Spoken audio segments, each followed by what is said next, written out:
Class কেমন লাগলো? ভালো। কে কোনো ডিস্টার্ব করেনি তো? কোনো স্টুডেন্ট, কোনো টিচার? ইউনিভার্সিটিতে পড়াশোনা করতে হবে মন দিয়ে, কোনো ধরনের ফাঁকিবাজি করা যাবে না, ওকে? আর কোনো কিছু যদি লাগে তাহলে ভাইয়াকে বল, ভাই কিন্তু ডিপার্টমেন্টের টপার। তোমার ফোনটা দাও। ফোন দিয়ে কি হবে? তোমার যদি কোনো প্রয়োজন হয় আমাকে, তাহলে সব জায়গায় তোমাকে খুঁজে পাবে না, আমি তো সব জায়গায় অ্যাভেলেবেল না। তো তোমার ফোনে আমার নাম্বারটা আমি সেভ করে দিচ্ছি, যাতে করে তুমি আমাকে কল দিলেই পেয়ে যেতে পারো। ভাইয়া আমাকে আপনার নাম্বারটা দিন। এক্সকিউজ মি, বড় ভাইয়ের নাম্বারটা স্পেশাল, যেটা সবাইকে দেওয়া হয় না। কে রে বন্ধু, তোর সূচনা কল দিছে? না, প্রথম তো তোমার লজ্জা পাচ্ছে। এমএ তোমার তো কিউট কে। এই তোমার ফোনটা দাও তো, আমার ফোন নাম্বারটা দিয়ে দিচ্ছি, রাতে কথা। আমি ফোন ইউজ করি না। তোমাকে ভালো লাগছে? আমার দেরি হয়ে যাচ্ছে। ভাই বুঝলাম না, কেন মারতেছেন ভাই? মারতেছি কেন বুঝোস না?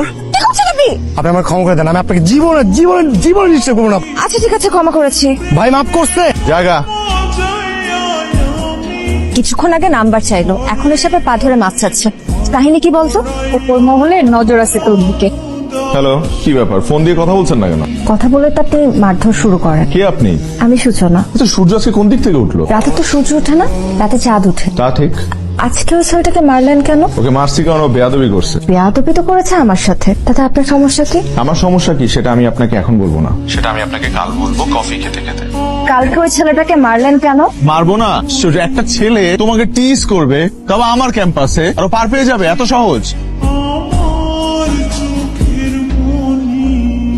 তা ফ্যামিলিতে কে কে আছে? আমার মা মারা গেছে ছোটবেলায়, বাবা আছে আর বড় ভাই। তুমি ভবিষ্যতে কি করবা? আমার ফিউচার প্ল্যান এখনো করিনি। আমি মাইনা নিতে পারি, আমার বন্ধু বান্ধব আত্মীয় স্বজন তারা তো এটা এত সহজে মানবে না। তাই তোমার একটা ভালো প্রফেশনে ঢুকতে হবে। ট্রেন কয়টায়? 9টায়। এত দূরে যাচ্ছ, আমাকে ভুলে যাবে না তো? যত দূরেই যাই তোমাকে ভোলা অসম্ভব। আত্মসম্মানে লাগে এমন কোনো কাজ আমাকে দিয়ে কখনোই হবে না। ওই ফ্যামিলিতে আমার মেয়ের বিয়ে দেবো, এটা তুমি ভাবলে কি করে? আমিও তোমাকে একটা কথা জানিয়ে রাখি বাবা, রোহান ছাড়া অন্য আর কোনো ছেলেকে আমি বিয়ে করব না, আর এটাই আমার শেষ কথা। আবেগ দিয়ে জীবন চলে না, বিবেক দিয়ে জীবন চালাতে হয়, কথাটা মনে রেখো। বিকেলবেলা তৈরি থাকবে, পাত্র দেখতে আসবে। আমি এক্ষুনি রোহানকে ফোন দিয়ে সব কথা খুলে বলছি। এত বড় স্পর্ধা তোমার? হ্যাঁ, দেখি তোমার ফোন দাও। এসো আমার সাথে, এসো বাবা। এসো। হ্যালো ভাই, আপনি দ্রুত চলে আসেন ভাই, খুলনাতে ভাই। কেন, কি হয়েছে?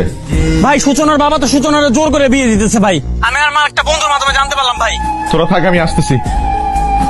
তুমি এক্ষুনি যদি এদেরকে নিয়ে এখান থেকে চলে না যাও, তাহলে আমার ভয়ঙ্কর রূপটা দেখবে।